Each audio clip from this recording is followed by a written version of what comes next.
Have you ever been betrayed by the very person you sacrificed your entire life for? When have you ever been betrayed by the very person you sacrificed your entire life for? When betrayal comes from strangers, it hurts, yes, but when it comes from your own flesh and blood, it cuts so deep that the wound never fully heals. Before I begin, I want to ask you something important. Have you subscribed to her revenge stories yet? If you haven't, take a moment right now and do it. You don't want to miss the kind of stories that remind us we are not alone in our pain, in our struggles, and yes, even in our revenge. Now, tell me, where are you watching from, and what time is it? Maybe you're in a quiet living room in Ohio with your feet up after dinner. Or maybe you're in California, letting the evening breeze drift in through your window. Or maybe, just maybe, you're in a small town, sitting alone with your thoughts late at night. Wherever you are, I'm glad you're here with me. My name is Susan, and I'm 55 years old. I've lived what I thought was a fairly ordinary life. Born and raised in Pennsylvania, I grew up in a small steel town where neighbors knew each other by name and families gathered on Sundays after church. I was raised to believe in loyalty, in sacrifice, and in putting family above everything else. For the longest time, that's exactly what I did. I married young, too young some would say. I was only 20 when I met Tom. He was strong, charming in that rough kind of way, and he made me laugh at a time when I didn't think I'd ever laugh again. My father had just passed, and Tom became my comfort, my escape. Within a year, we were married, and by 21, I was holding my firstborn daughter, Emily, in my arms. She was my world, my shining light. I remember looking at her tiny face and thinking, I will give this child everything I never had. I will never let her feel unloved or unsupported.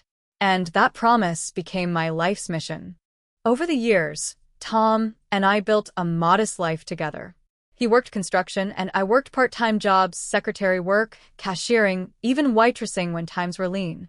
But most of my energy went into raising Emily. She was smart, bright, always asking questions.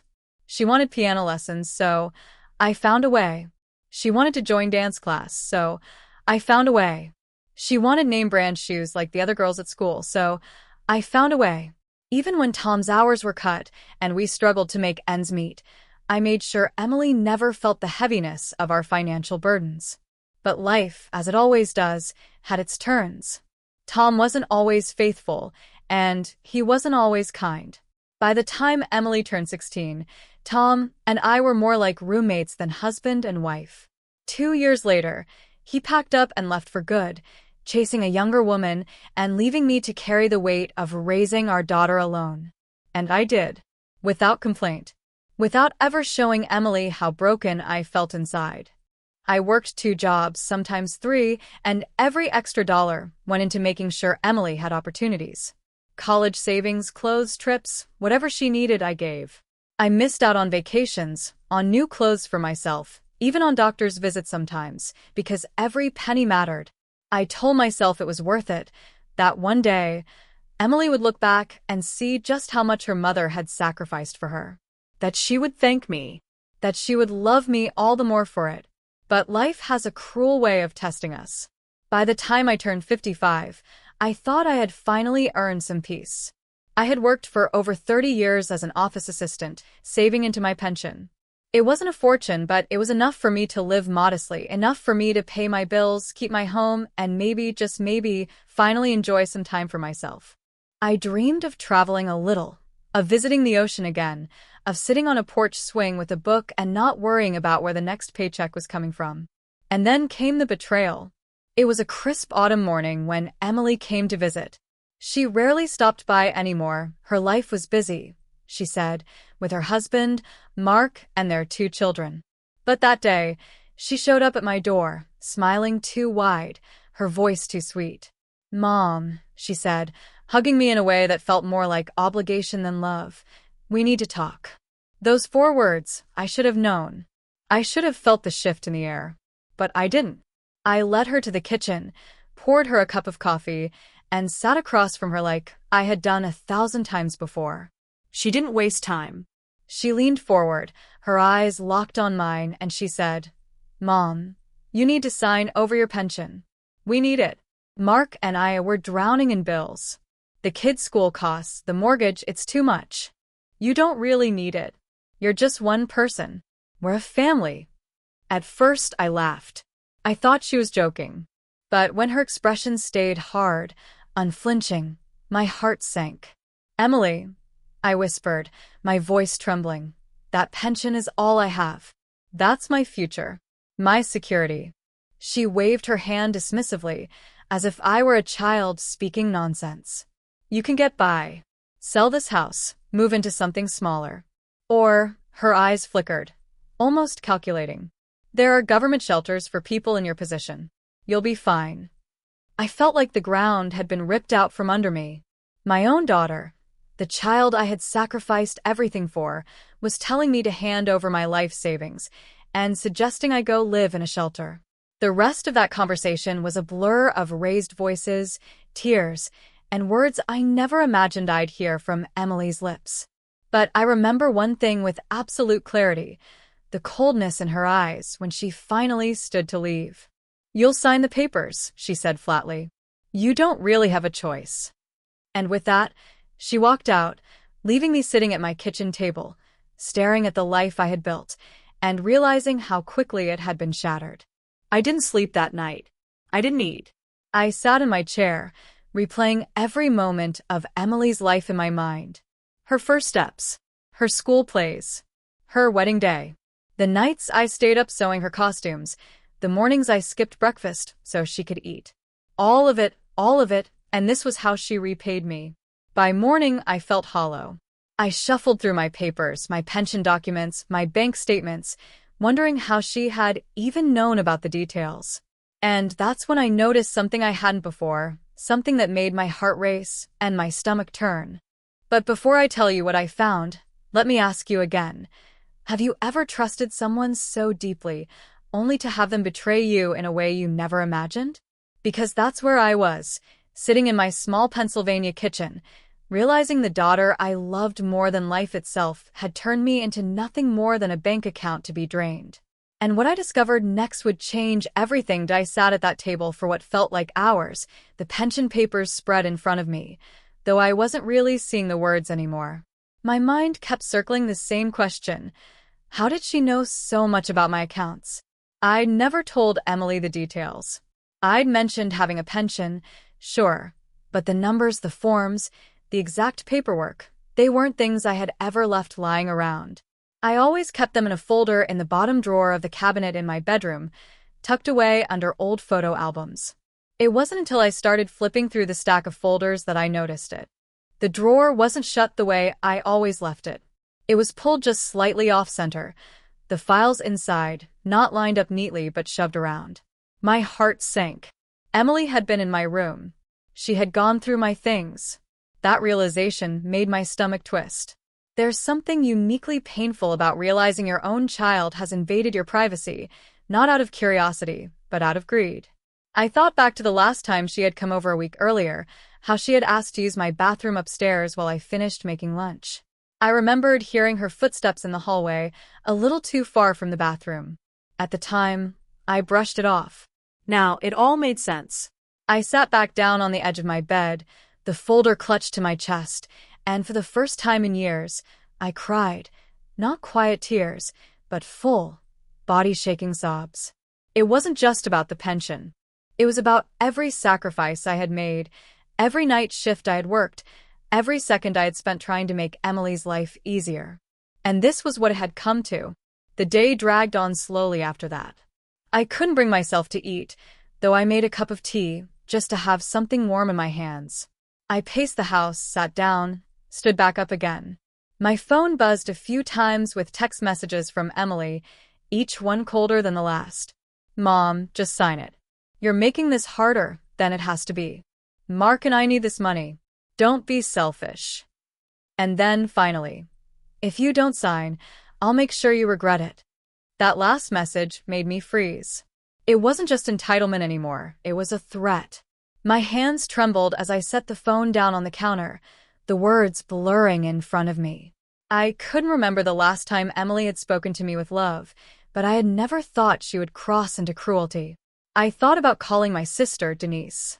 She lived an hour away, and though we weren't as close as we once were, I knew she would pick up the phone. But something inside me stopped. Shame. Embarrassment. How could I tell my own sister that my daughter was trying to take my pension and force me into a shelter? It sounded like something out of a cruel television drama, not real life. And yet it was my life. The sun was beginning to set when I finally gathered myself enough to step outside. I walked out onto the small porch, the air sharp with the crispness of October. The trees lining my street were shades of red and gold, their leaves scattering across the sidewalks. Normally, autumn was my favorite season. The smell of burning leaves, the promise of Thanksgiving dinners, the comfort of cozy sweaters. But that evening, everything felt tainted. I sat in my old wicker chair, watching neighbors walk their dogs, children ride their bikes, couples hold hands.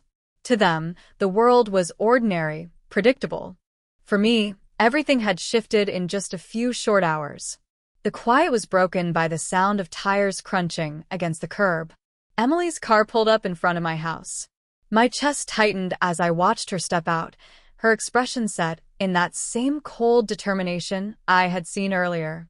She didn't even knock this time, just let herself in, like she still had the right. "Mom," she said sharply, her heels clicking against the hardwood as she entered the kitchen. "We're doing this tonight."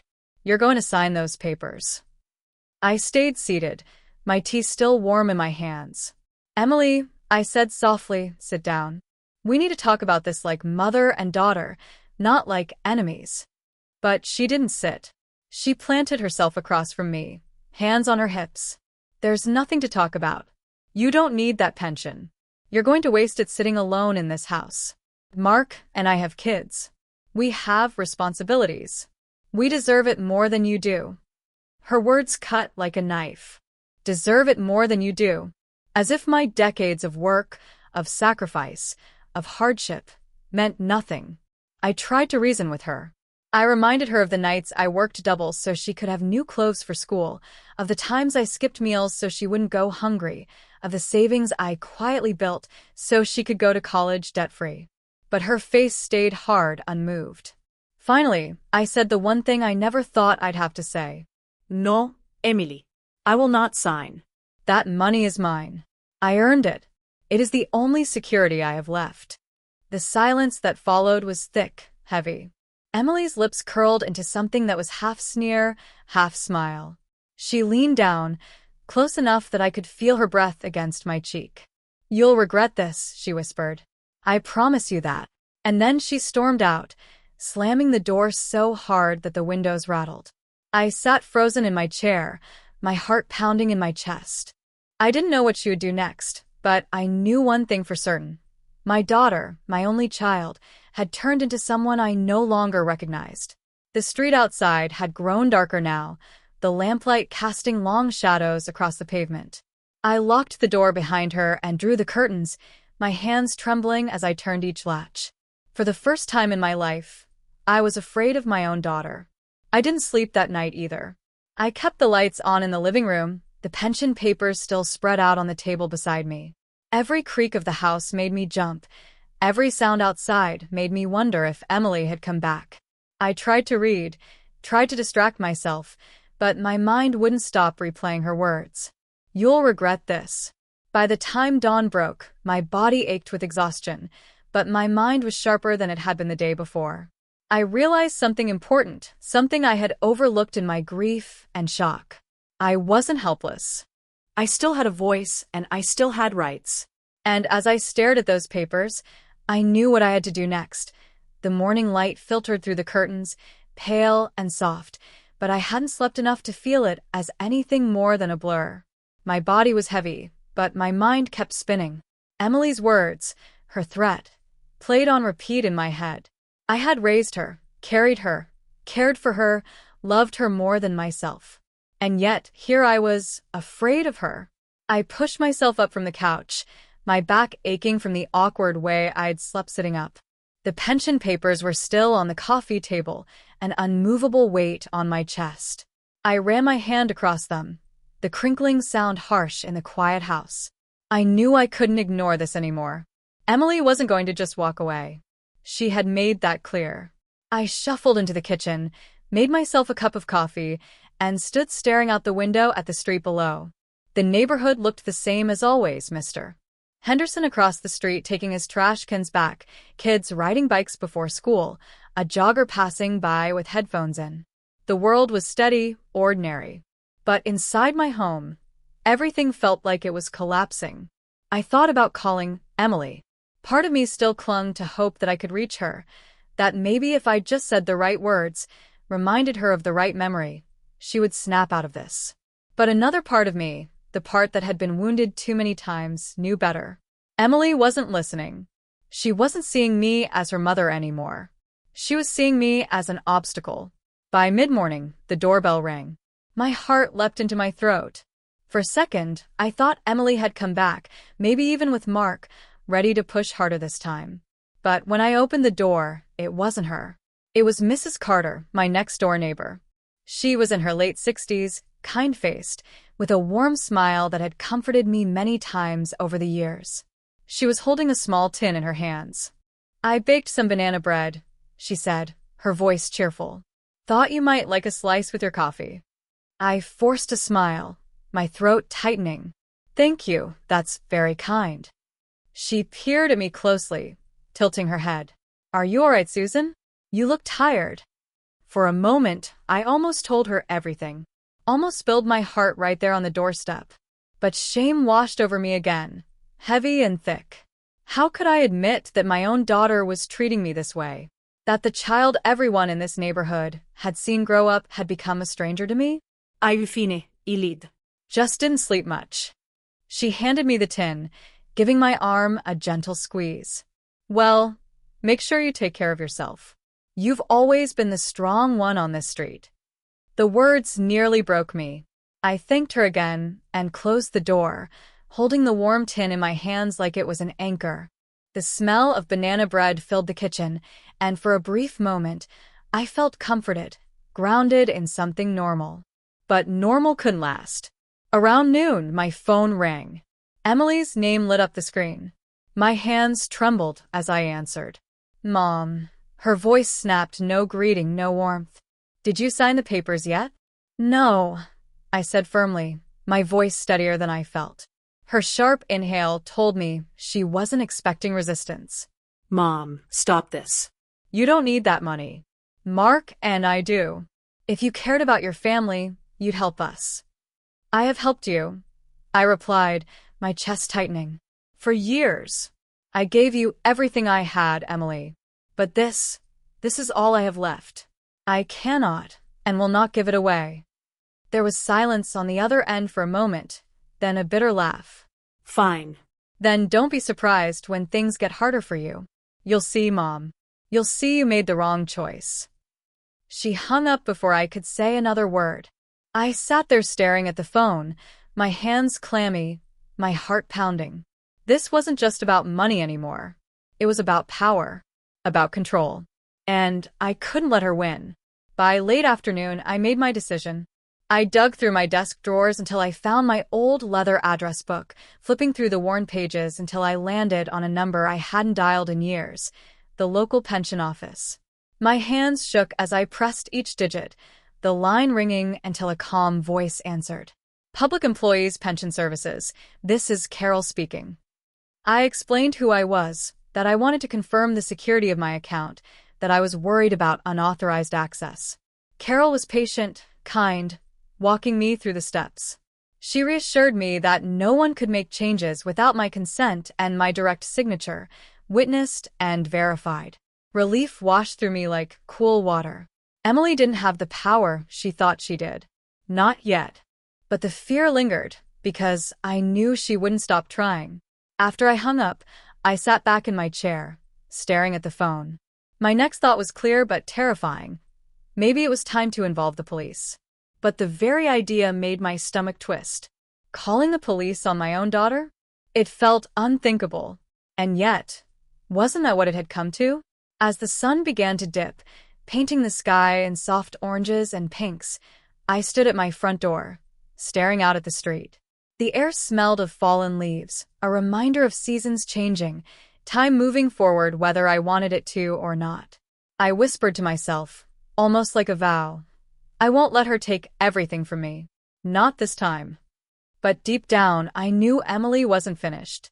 And neither was I. The evening settled in like a heavy blanket, pressing against the walls of my house.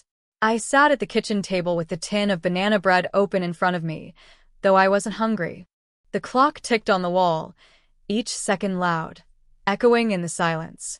I was waiting for what I didn't know. Maybe for Emily to call again, or for my heart to slow down, or maybe for some miracle that would never come. At around 7, the phone rang again. My stomach dropped when I saw her name. Emily. I almost didn't answer, but some stubborn part of me refused to let her think I was scared. When I picked up, her voice came sharp and cold. So, you're not going to sign? That's your final answer? I took a deep breath. That's right, Emily. I told you before, I will not give away my pension. I need it to live. I earned it. You don't need that much, she spat. You live in a small house, you don't travel, you don't even spend it. Meanwhile, Mark and I are drowning in debt. Do you want us to fail? Do you want us to end up on the street?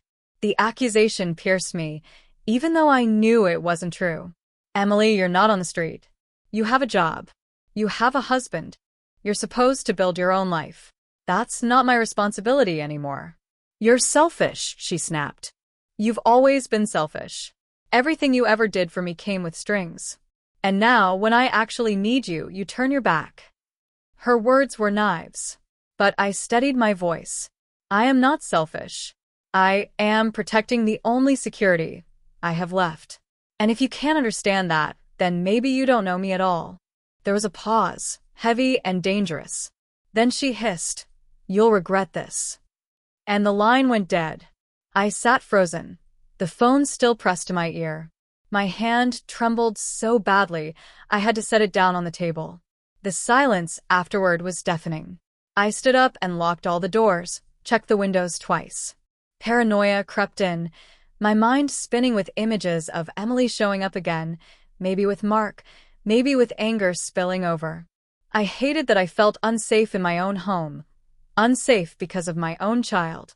I turned on the TV, hoping for distraction, but nothing stuck. My mind kept drifting back to her voice, to that last warning. You'll regret this. By 8 o'clock, I couldn't take it anymore. I pulled out a pen and a notebook and began to write. Not a letter to Emily, she wouldn't listen, but notes.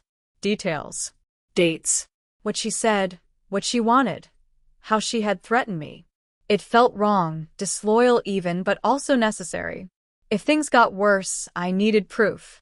I was halfway through jotting down the first incident when headlights swept across my window. My heart skipped. I peeked through the curtain, breath catching in my throat. A car pulled into my driveway. Emily's car. I whispered, "Oh God," under my breath. The knock came loud and hard, rattling the door. "Mom." "Open up." Her voice carried through the wood, harsh and demanding. I froze. Another round of pounding shook the frame. "Mom." "I know you're in there." Every instinct screamed at me to open the door, because she was my daughter, because I had always answered her calls, always been there. But tonight, something inside me shifted. No. Not this time. I stayed quiet, holding my breath. The pounding continued for several minutes, mixed with angry shouts. "You're being ridiculous. Just open the door. Why are you doing this to me?" Tears filled my eyes as I leaned against the wall, covering my mouth to keep from making a sound. It hurt so much to hear her like this, to know that my own flesh and blood stood on the other side of that door, not with love, but with rage. Finally, after what felt like forever, the pounding stopped. I heard the crunch of gravel as she stormed back to her car. The engine roared, and the headlights disappeared down the street. My legs gave out and I slid to the floor, shaking.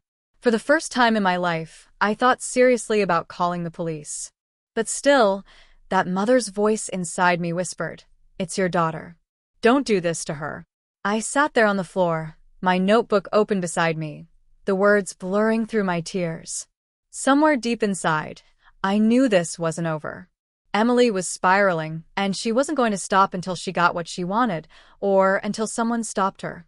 By 10, I finally gathered myself enough to move to the couch.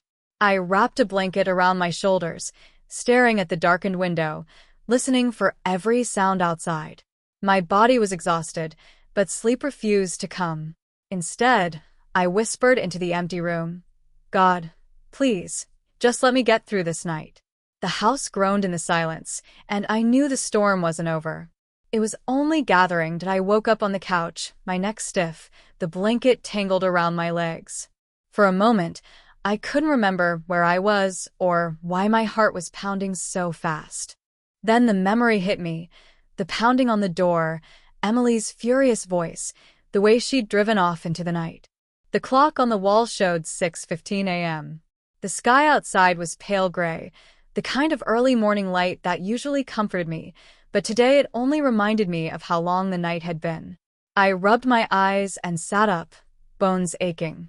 I shuffled into the kitchen and put on a pot of coffee.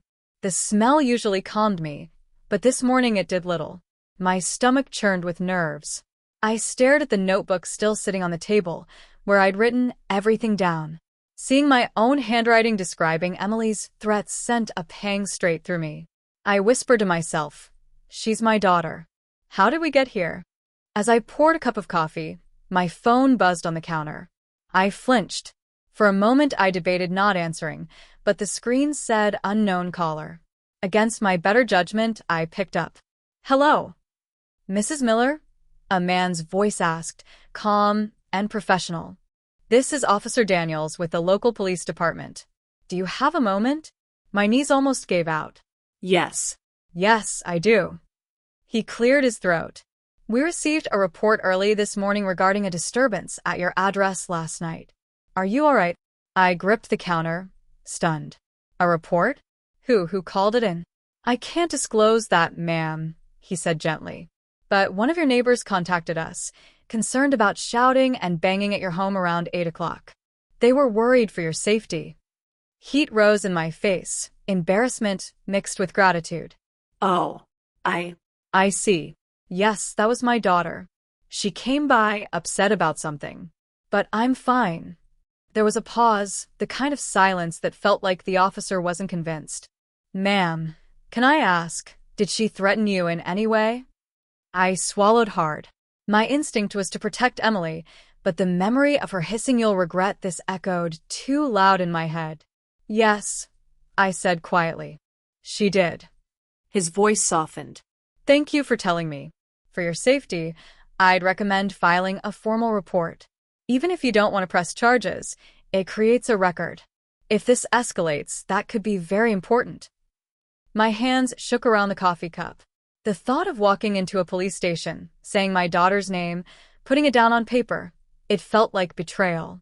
But at the same time, I remembered the pounding on the door, the fury in Emily's eyes, the threat hanging between us. "I'll think about it," I whispered. "That's all I ask," he replied. "If anything happens again, anything at all, please don't hesitate to call us. Day or night." After we hung up, I stood there in silence, coffee going cold in my hand. A neighbor had heard. A neighbor had cared enough to call the police. That meant it wasn't just in my head. It had been real, loud, frightening enough for someone else to notice. For the first time, I felt less alone. By 7, I forced myself to get dressed, pulling on a soft sweater and slacks. I didn't want to spend another day in pajamas, feeling like a victim. I brushed my hair, dabbed on a little makeup, and told my reflection, "You're still you. You're still strong." I tried to fill the morning with routine, watering my plants, folding laundry, tidying up the kitchen, but every sound outside made me jump. When a car slowed in front of my house, my breath caught until it passed. Around 9, I decided I couldn't sit inside anymore. I grabbed my jacket and stepped out into the crisp air. The neighborhood was quiet, children already at school, most people off to work. Only Mrs. Patterson from 2 doors down was outside, sweeping her porch. She looked up and gave me a small wave. I hesitated, then walked over. "Morning, Susan," she said kindly. "You doing all right?" Her tone told me she knew. Maybe she was the one who had called. I forced a smile. I'm hanging in there. Thank you for last night. If that was you. She set her broom aside, eyes softening. It was. I didn't mean to pry, but I heard the yelling and the banging. I was worried something bad was happening. Tears pricked my eyes. You did the right thing. Thank you. She patted my arm. Don't let her push you around, honey. I raised 3 kids myself. I know how hard it can get when they think they're entitled to your life. But you worked for what you have. Don't let anyone take it from you. Her words settled into me like warm tea. I nodded, throat too tight to speak. Back inside, I sat again at the kitchen table, notebook in front of me. I added last night's events, the banging, the threats, the car pulling away. Then I wrote about the officer's call and about Mrs. Patterson. Somehow, putting it all down made me feel more solid, less fragile. By noon, hunger finally stirred, and I made myself a sandwich. I sat at the table, chewing slowly, when my phone buzzed again. This time it was a text from Emily. I can't believe you ignored me last night. You're making everything worse. If you don't help me, don't be surprised if things get ugly. My appetite vanished. I set the sandwich down, heart racing. Her words were sharper this time, darker. I snapped a picture of the message and printed it out with my small home printer. Proof. I whispered aloud. This isn't my little girl anymore. I don't know who this is. The rest of the afternoon dragged, the weight of that message pressing down on me. I tried to distract myself with a puzzle, the kind I used to do with Emily when she was little. But the pieces blurred together, my mind too unsettled. By 3, I finally admitted what my gut had been telling me all day. I needed to go to the police station. I couldn't handle this alone anymore. I gathered the notebook, the printed text, and slid them into a folder. My hands shook as I zipped my coat and grabbed my purse. At the station, the officer at the front desk greeted me kindly. How can I help you today, ma'am? I drew a shaky breath. I'd like to file a report. About my daughter. The air inside the police station was cool, the kind of sterile chill that smelled faintly of disinfectant and worn carpet. I clutched the folder against my chest like a shield as I stepped up to the counter. The officer behind the desk gave me a polite smile, though his eyes scanned my face carefully, maybe already sensing the heaviness I carried in with me. My name is Susan Miller, I said, my voice quieter than I intended. I need to file a report about my daughter. The words tasted bitter as they left my mouth. I had never imagined saying something like that. Filing a report felt like drawing a permanent line between us, a line that maybe could never be erased. But here I was. The officer nodded, professional but not unkind. All right, Mrs. Miller. Why don't we step into one of the rooms, and you can tell me what's been going on?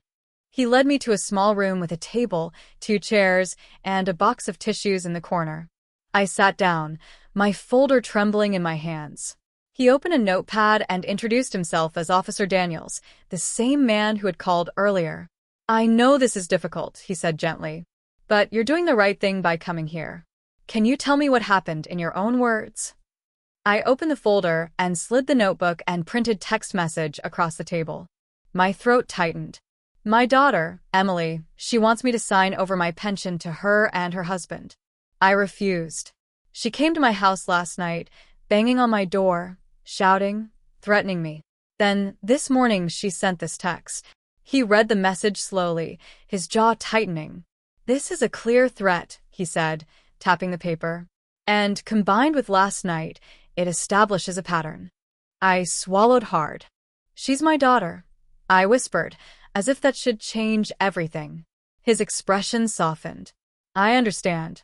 Family situations are always the hardest. But threats are still threats, no matter who they come from. You deserve to feel safe in your own home. Tears welled up in my eyes, but I forced myself to stay composed. What happens now? We'll file an incident report. This doesn't mean she's being arrested today, he explained. But it does mean we'll have it on record. If she contacts you again in a threatening way, or shows up at your house, call us immediately. With this report, we can take action faster. Relief and heartbreak tangled together inside me. So, you'll keep an eye out? He nodded. Yes. And if things escalate, you can also file for a protective order. That would legally prevent her from contacting you or coming near your home. The thought of filing something that official against my own child made my stomach twist, but I nodded slowly.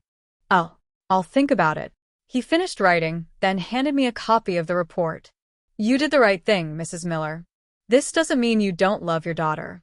It just means you're protecting yourself. I clutched the paper in my hands as if it might steady me. Thank you. Leaving the station, I felt a strange mix of emptiness and strength. The sky had shifted into a bright, cloudless blue, a sharp contrast to the storm swirling in my chest. The copy of the report in my purse felt heavy, but also like a small layer of armor I hadn't had before. On the drive home, I noticed details I usually ignored. The way the sunlight bounced off the autumn leaves, the crispness of the air, the families walking their dogs. Life was moving forward outside, ordinary and untroubled, while mine felt like it was on the edge of unraveling. When I pulled into my driveway, I sat for a moment in the car, staring at my house. My safe place didn't feel safe anymore. Still, I forced myself inside, locking the door behind me, setting the report on the kitchen counter like a shield. The hours crept by, filled with small motions, washing dishes, straightening cushions, refilling the bird feeder out back. But the tension clung to me, making each task mechanical. My phone stayed silent, no calls or texts from Emily. The silence was almost worse than the noise. Around 4 o'clock, I made tea and sat at the table, notebook open again. I wrote down everything that happened at the station, every word Officer Daniels had said. I needed it recorded, not just for the police but for myself. Each sentence reminded me that I wasn't crazy, that this was real, that my fear was justified. As the steam from the tea curled upward, I found myself staring out the window, thinking of Emily as a child. Her first day of school, clutching my hand so tightly. The way she used to bring me wildflowers she'd picked from the yard. Her laughter echoing through the house. Where had that little girl gone? I whispered, "I miss you, Emily," even though she couldn't hear me. The phone finally buzzed at 5. My chest tightened when I saw her name. Against my better judgment, I answered. "Mom," she said, her voice low, almost shaking. "Why are you doing this to me? Why did you go to the police?" My mouth went dry. "How do you know?" "Don't play dumb. People talk. This town isn't that big. Do you have any idea what you've done to me? To us." I steadied my voice, though it quivered. "Emily, you left me no choice. You threatened me. I had to protect myself." "You're making me look like a criminal," she shouted, her composure breaking. "You've ruined everything. Do you want me to lose everything I've built?" My heart ached at her words.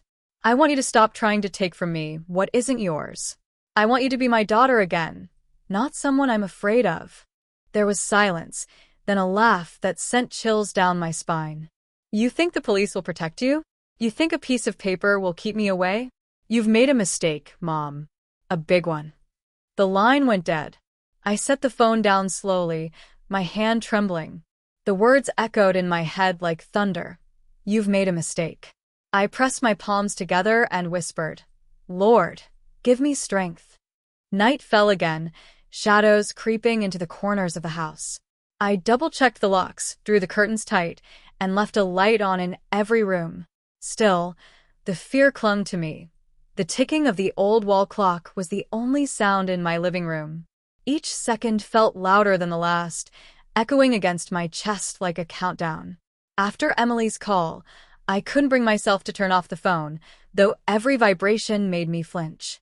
My heart kept replaying her words, sharp, threatening, final. "You've made a mistake, Mom. A big one." I sat on the couch with the lamp casting a soft golden glow across the room. The curtains were drawn tight, yet I kept glancing toward them as though expecting a shadow to pass by. It had been hours since her call, but the unease hadn't left my bones. I tried to distract myself by picking up a book from the coffee table, but the words blurred together.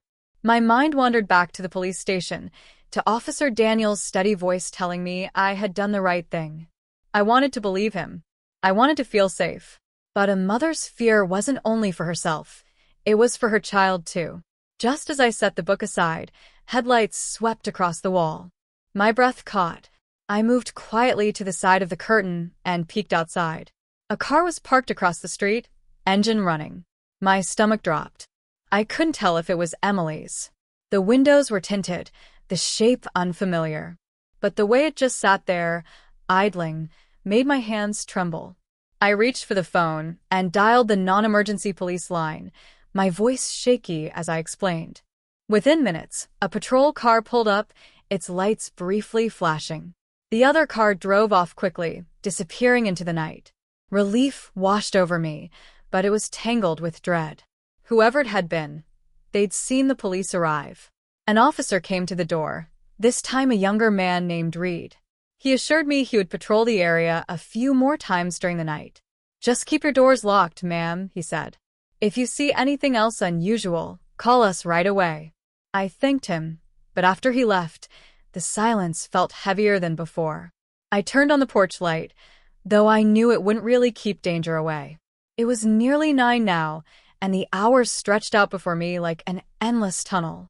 To calm myself, I brewed another cup of tea and sat at the kitchen table, staring at the steam curling upward. I thought of my late husband, Robert. If he had been here, none of this would have reached this point. He had always been the anchor, the steady hand. Emily had adored him growing up. Maybe losing him had broken something inside her that never healed. I whispered to the empty chair across from me, "What do I do, Robert? How do I love her and protect myself at the same time?" No answer came, only the steady hum of the refrigerator. Just then, the phone buzzed again. I froze, staring at Emily's name on the screen. My hand hovered, then I answered, breath shallow. Her voice was different this time, softer, almost pleading. "Mom, please. Can we talk? Face to face? Just us." Every part of me screamed caution. But another part, the mother inside me, wanted to believe this was her reaching for help. "Emily, I don't think that's a good idea tonight," I said carefully. Her tone sharpened. "So you'd rather run to strangers than speak to your own daughter? You think they care about you? I'm the only family you have left." Tears pricked my eyes. Family doesn't threaten each other, Emily. Family doesn't take advantage of one another. The line went silent. For a moment, I thought she had hung up. Then she whispered, "You'll regret this." The call ended. My hand shook as I set the phone down. I stood and began pacing the kitchen, my heart thudding painfully. The sound of her whisper lingered, like smoke in my ears. A knock at the door made me jump. My heart nearly leapt from my chest. I crept toward the window and peeked through the blinds. It was Officer Daniels, standing on the porch. I unlocked the door quickly and let him in. "I'm sorry to bother you so late," he said, "but we had a report of suspicious activity a few blocks from here. I wanted to make sure you were all right." I nodded, swallowing the lump in my throat. She just called again, I confessed. First she sounded like she wanted to talk, then she threatened me again. His face hardened. "We'll add that to the report. And I strongly advise you to consider filing for that protective order. It will give us more leverage if this continues."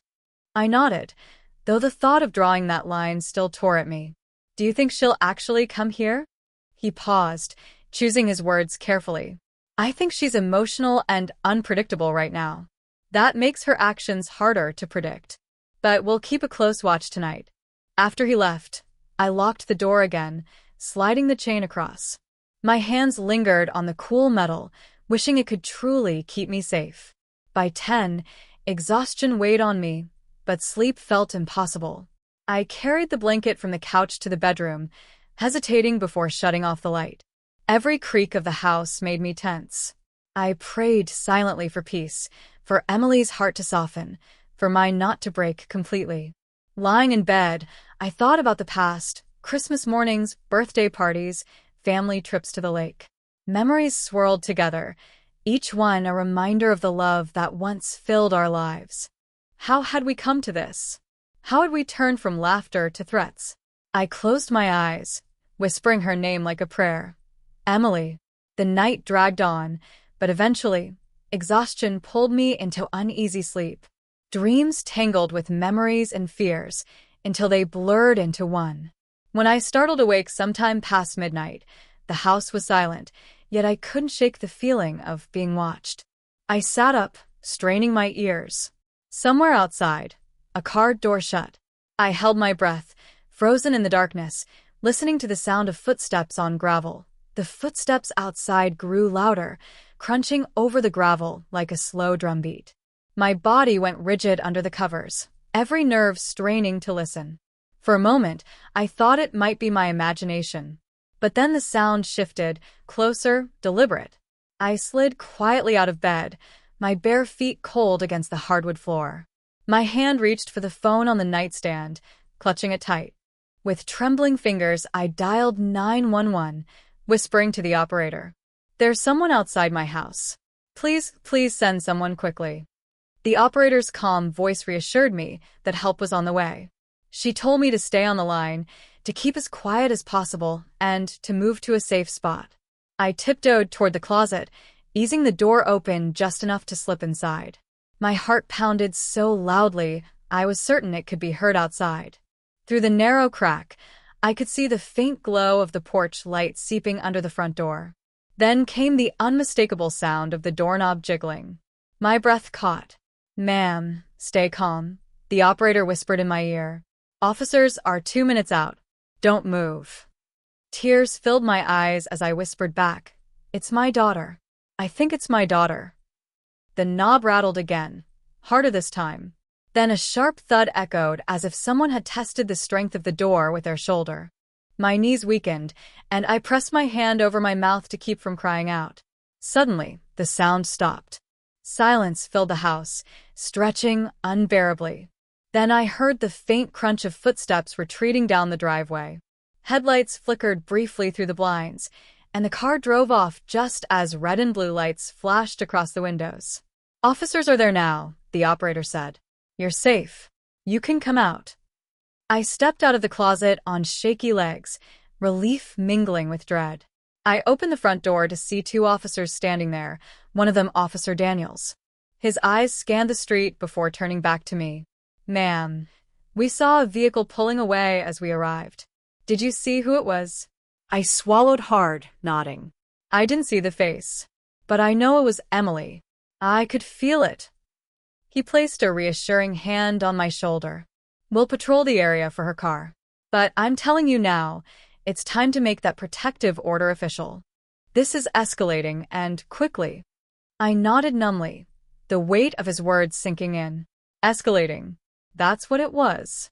What began as arguments over money had turned into threats, into showing up at my home in the middle of the night. The officers searched the perimeter of my house, checking windows and doors, before assuring me it was secure. "We'll keep a close watch tonight," Officer Daniels said. "But if she tries again, you must not open that door. Call us immediately." After they left, I stood in the quiet, the air in the house heavy and tense. It was past 1 in the morning now, but there was no hope of sleep. I made my way back to the living room, turned on a soft lamp, and sat down with a blanket pulled tight around my shoulders. For the first time in a long while, I let myself weep openly. The tears came hot and fast, dripping down onto my hands. I wasn't just crying from fear. I was mourning the daughter I once knew. The little girl who used to crawl into my lap during thunderstorms, clutching her teddy bear. The teenager who cried on my shoulder after her first heartbreak. Where had that Emily gone? By the time the tears subsided, the silence felt almost unbearable. I reached for the small photo album tucked away in the cabinet, flipping it open. Pictures of Emily's childhood stared back at me. Her first birthday cake smeared across her cheeks. Her graduation day, cap tilted, grinning at the camera. Each memory cut deep, reminding me of everything we had lost. The clock ticked past 2. I rubbed my eyes and whispered into the stillness, "Lord, give me strength." As if in response, the phone buzzed again. My chest tightened. It was a text message from an unknown number. "You'll regret betraying me. Watch your back."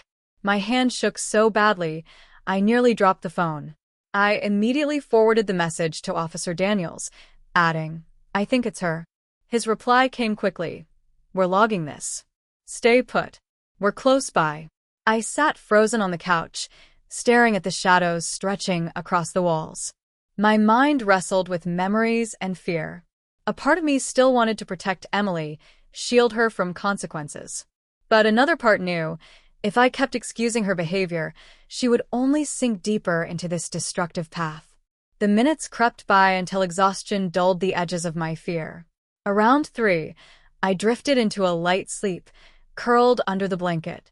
My dreams were restless, filled with voices, slammed doors, and the distant wail of sirens. When I awoke again, it was near dawn. A faint gray light seeped through the curtains. My body ached from sleeping upright, and my throat was raw from crying. For a brief moment, I almost convinced myself it had all been a nightmare. But the text message glowing on my phone reminded me it was all too real. I stood and moved slowly to the kitchen, brewing a pot of coffee. The familiar smell filled the house, offering a fragile sense of normalcy. As I poured the steaming cup, I caught sight of my reflection in the window.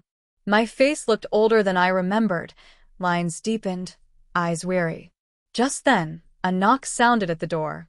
I set the cup down and approached cautiously. Through the peephole, I saw 2 uniformed officers, and behind them, a plain car with flashing lights on the dashboard.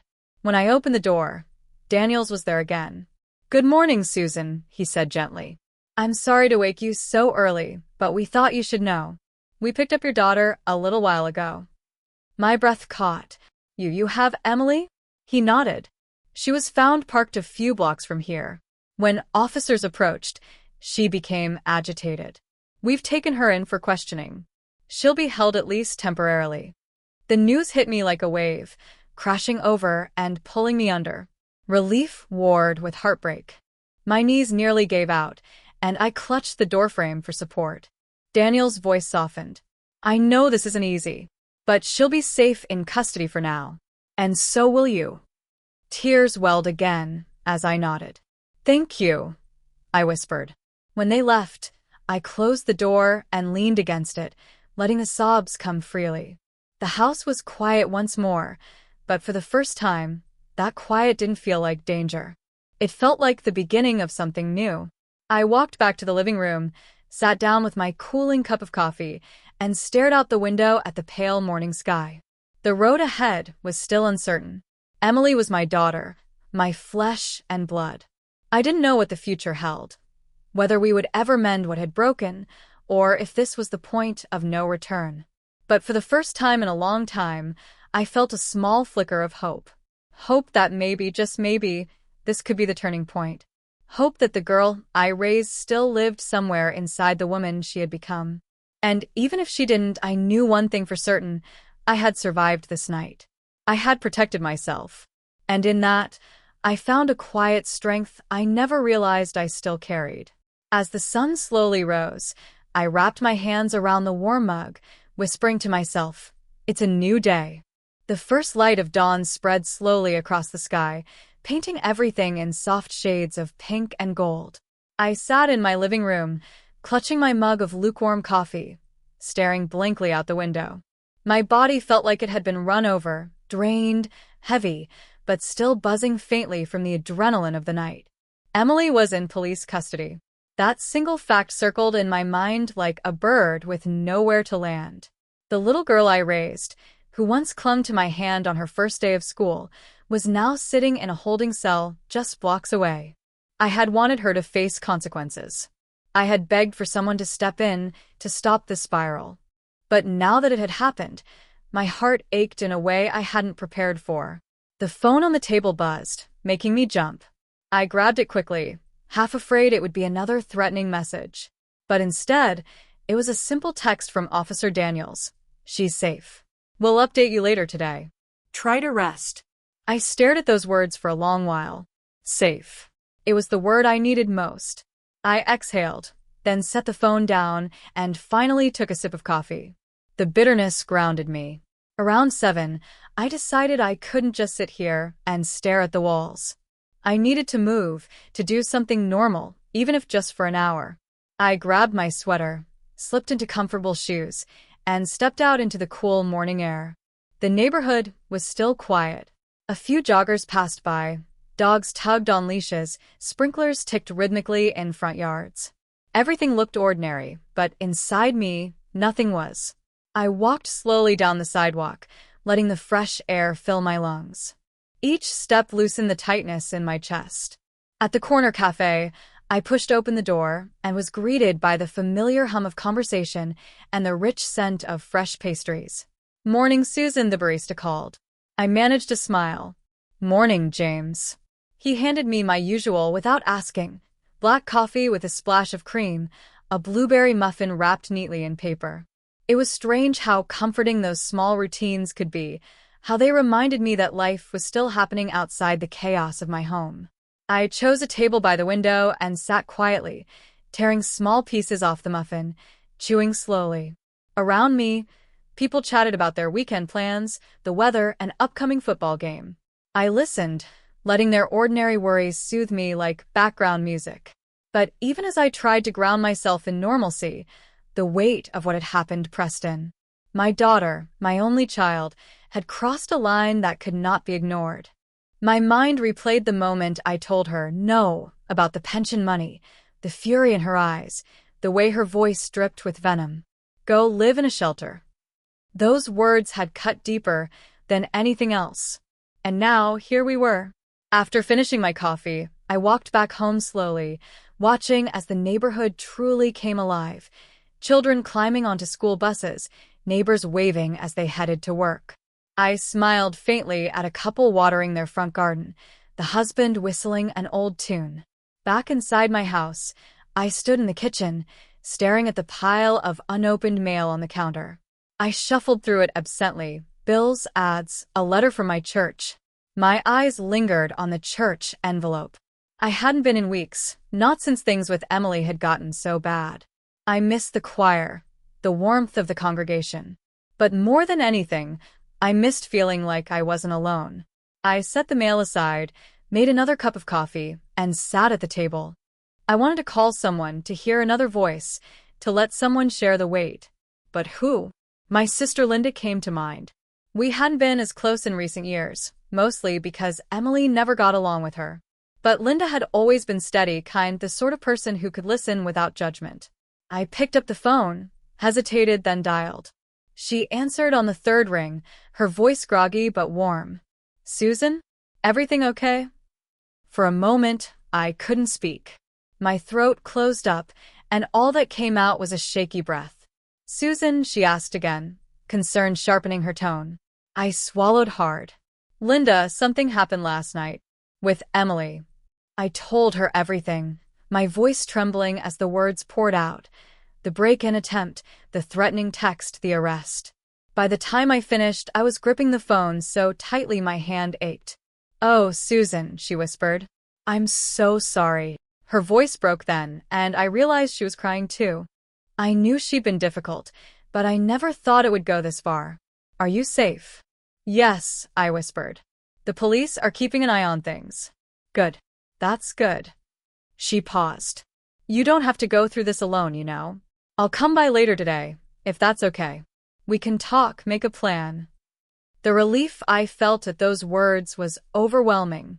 "Thank you," I whispered, tears spilling again. "I don't know what I'd do without you." After hanging up, I sat quietly at the table, the silence now filled with a softer weight. For the first time in a long time, I felt a thread of connection, like someone was holding part of the burden for me. The rest of the morning passed in a haze. I busied myself with chores, folding laundry, wiping counters, straightening the living room. Each small task felt like reclaiming a piece of normal life. Yet beneath it all, my thoughts circled back to Emily. Around noon, there was another knock at the door. I opened it to see Linda standing there, holding a casserole dish wrapped in foil. "Figured you hadn't eaten properly," she said softly. I smiled through tears and pulled her into a hug. The comfort of her presence was like a balm. We sat together at the kitchen table, sharing the casserole, talking quietly. She listened patiently as I poured out everything I had been holding in, my fear, my guilt, my anger, my sadness. Linda squeezed my hand. "Susan, you've done Everything you can. You raised her. You loved her. You gave her every chance. But at some point, her choices are her own. Don't carry the blame for what she's doing now. Her words sank in slowly, like sunlight breaking through clouds. Maybe she was right. Maybe I wasn't a failure, even if Emily had stumbled so far. We spent the afternoon together, flipping through old photo albums, reminiscing about childhood memories, even laughing a little. It felt strange but healing, like tiny stitches pulling together a wound. By the time Linda left, promising to check in again soon, the weight on my chest had lightened. The house no longer felt like a prison of fear. It felt for the first time in a long time like a home. As evening approached, I sat on the porch with a cup of tea, watching the sun dip low in the sky. The air was cool, filled with the sound of crickets and the distant hum of traffic. I didn't know what tomorrow would bring. Emily's arrest was just the beginning of a long, uncertain road. But as I sat there, I felt a small flicker of peace. Maybe I could endure this. Maybe I could even find myself again in the process.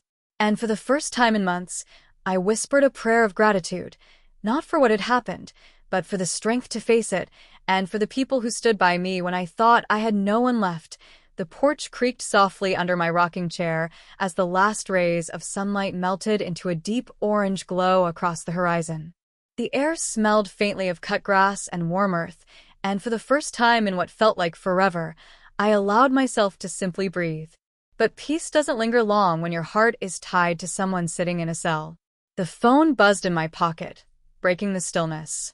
I glanced down and saw the caller ID. Officer Daniels. My stomach twisted as I answered. "Good evening, Susan," he said gently. His voice had that steady tone he always used when he knew the words to follow wouldn't be easy. "I wanted to update you about Emily." I gripped the arm of the chair. Is she okay?" "She's physically fine," he assured me. "But she's angry. Very angry. She's been saying things we have to take seriously. Threats, denial, blaming you for everything. I just want to prepare you for what's ahead." My eyes closed, and I pinched the bridge of my nose. I figured as much. We've logged her threatening text to you. With last night's attempted break-in, we have grounds to request a restraining order immediately. But it's up to you whether you want to move forward with that. I stayed silent for a moment, my heart torn in two. On one hand, the thought of signing a restraining order against my own daughter felt like branding her an enemy. On the other hand, the image of her rattling my doorknob in the dark flashed in my mind, and fear returned like a cold hand on my back. "I'll think about it tonight," I whispered. "That's fair," Daniel said softly. "We'll keep her in custody until tomorrow morning. After that, depending on charges and bail, she could be released. So, it's important you decide soon." The words hung in the air like a heavy curtain. Tomorrow morning. Less than 24 hours, and she might be out again. After the call ended, I sat motionless on the porch, watching the dark sky swallow the last threads of daylight. My tea had gone cold, untouched on the railing. What kind of mother puts a restraining order on her daughter? What kind of daughter pushes her mother to this point? The questions gnawed at me as the night crept in. I finally went inside, locking the door behind me, and turned on a soft lamp. The quiet felt sharper now, edged with anxiety. I wandered into the kitchen and poured myself another cup of tea, though my hands trembled too much to enjoy it. My mind kept returning to Emily's face, the last time I saw her.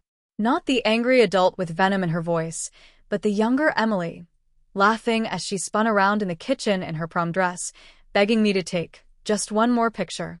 That image clashed violently with the one Daniels painted of her sitting in custody, spitting out threats. The clock ticked steadily on the wall, each second reminding me that dawn was closer than I realized. And with dawn came decisions I never wanted to face. Unable to sit still, I found myself pulling out an old shoebox from the closet.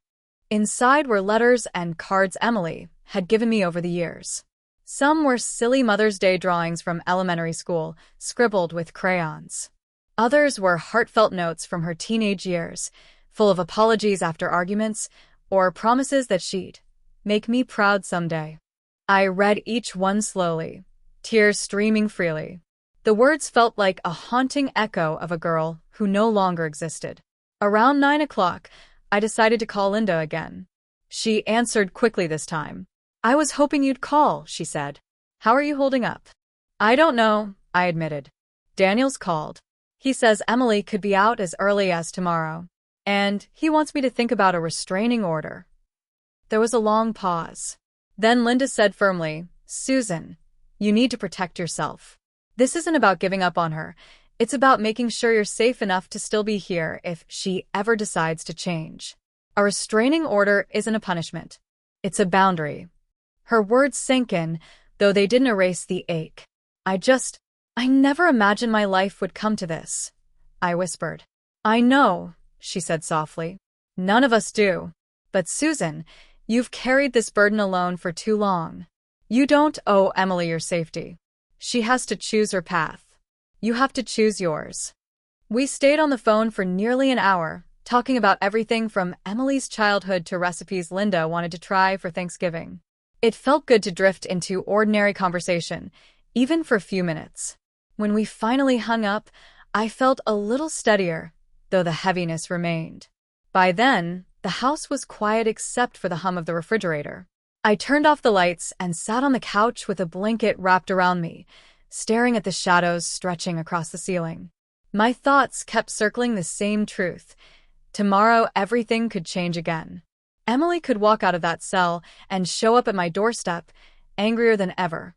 Or she could hit rock bottom and finally realize she needed help. I had no way of knowing which. At some point, exhaustion overcame me. I drifted into a shallow sleep, my dreams fractured and uneasy. In one, Emily was a child again, reaching for my hand. In another, she was pounding on my door, shouting words I couldn't quite make out. I woke with a start around midnight, heart racing. The house was still. I listened carefully, no footsteps this time, no rattling doorknobs. Just silence. I pulled the blanket tighter and whispered into the dark, "Please, let tomorrow be different. Please." The words felt like both a prayer and a plea, floating into the quiet night. As I lay back, eyes heavy, I realized something I hadn't admitted before. This wasn't just Emily's story anymore. It was mine too. And tomorrow, I would have to decide how to tell it, whether as a mother clinging desperately to hope, or as a woman finally drawing a line in the sand. The night stretched long and heavy, every tick of the clock a reminder that dawn and decisions were on their way. And so I waited, caught between fear and love, knowing the balance could tip either way when the sun rose again. The first pale light of morning crept across my living room, brushing the curtains with a faint golden glow. I awoke on the couch, my blanket twisted around me, stiff from the restless night. My neck ached from the odd angle, but it was nothing compared to the weight pressing on my chest. Today was the day Emily could walk free. For a moment, I simply sat there, listening to the low hum of the refrigerator and the ticking of the wall clock. The house was so quiet it almost seemed suspended in time. Yet every second pushed me closer to a decision I couldn't avoid. I rose slowly, stretching the stiffness out of my shoulders, and went to the kitchen. The kettle hissed as it heated, the familiar sound grounding me. I poured myself a cup of tea and carried it to the table, but my hand shook as I lifted it to my lips. I set it down before I spilled it. The phone sat on the counter. One call could start the paperwork for a restraining order. Another could cancel it all. The power sat in my hands, and it terrified me. I stared at the phone for a long while before picking it up and dialing Linda. She answered almost immediately, her voice thick with sleep. "Susan? What's wrong?" "I'm sorry to call so early," I said softly. "But I can't do this alone. Today's the day they might release her." Linda was quiet for a beat. Then, steady as ever, she said, "Do you want me to come over?" I nodded even though she couldn't see me. Yes. "Please." "I'll be there in 30 minutes, she promised. Relief washed over me as I ended the call. Just knowing I wouldn't face this day entirely alone gave me the strength to breathe a little deeper. While I waited, I tidied the kitchen, though tidied was generous. Really, I moved the same stack of mail from one counter to another, straightened already neat chairs, and opened the fridge without appetite. My nerves buzzed too loud for food. A knock at the door startled me, and I hurried to answer. Linda stood there, dressed in a simple cardigan and jeans, holding a travel mug of coffee. She didn't wait for me to speak. She wrapped me in a hug. "You're not alone, Susie," she whispered. That small nickname, Susie, transported me back decades to when she was the big sister steadying me through scraped knees and broken hearts. My throat tightened. We settled at the table, our mugs between us. Linda reached across and squeezed my hand. "So, "What's the plan?" I hesitated. "I don't know. Daniel said if I want the restraining order, I should file this morning. But if I don't, she could show up here as soon as she's released." Linda leaned back, studying me with sharp, kind eyes. "What's your gut telling you?" "My gut says I don't want to be afraid in my own home," I admitted. "But my heart doesn't want to give up on her." "That's the thing," Linda said gently. "You're not giving up. You're protecting yourself. Emily has made choices that put you here. This isn't about you punishing her. It's about surviving her choices." Her words cut deep because they rang true. The phone rang then, jolting us both. I scrambled to answer, my heart thudding. "Mrs. Parker?" It was Officer Daniels again. "Yes," I said, bracing myself. "I wanted to let you know that Emily's bail hearing is scheduled for 10 o'clock this morning. There's a possibility she'll be released shortly after. If you intend to file that restraining order, now is the time." I swallowed hard. "Thank you for telling me." When the call ended, Linda didn't push. She just watched me, waiting for me to decide. Finally, I stood, my legs shaky but determined. "I'm going to the courthouse," I said. "I can't risk her showing up here again." Linda nodded firmly. "I'll drive." The courthouse was only 20 minutes away, but the ride felt like hours. Every traffic light seemed to stretch. Every car horn jarred my already frayed nerves. Linda kept her hand on mine most of the ride, anchoring me. When we arrived, the building loomed ahead, tall and gray against the morning sky. My chest tightened, but I forced myself forward. Inside, the courthouse buzzed with quiet urgency. Lawyers in suits, clerks shuffling papers, families whispering in corners. Linda guided me to the clerk's office, where a woman behind the desk looked up with a polite smile. "How can I help you today?" she asked. I gripped the counter. I need to file a restraining order." The words felt foreign, like they belonged to someone else. The clerk nodded kindly. "Of course. We'll need you to fill out some forms. Do you have details about the individual you're filing against?" My voice wavered. yes. "My daughter." The clerk didn't flinch, though I noticed a flicker of sympathy in her eyes. She slid a stack of forms across the counter. "Take your time. If you need assistance, I'm right here." Linda and I sat at a small table nearby. My hand shook as I wrote Emily's name, her birth date, her address. The spaces on the form asked for details of incidents, and my pen hovered before I finally wrote, "She attempted to break into my home. She has sent threatening texts. I fear for my safety." By the time I finished, my handwriting was a mess of trembling lines. I handed the papers back to the clerk, who reviewed them quickly. "Thank you, Mrs. Parker," she said softly. "A judge will review this shortly. If approved, the order will be in effect immediately." We waited in stiff chairs, the tick of the clock loud in the quiet office. My stomach churned, but Linda's steady presence kept me from unraveling completely.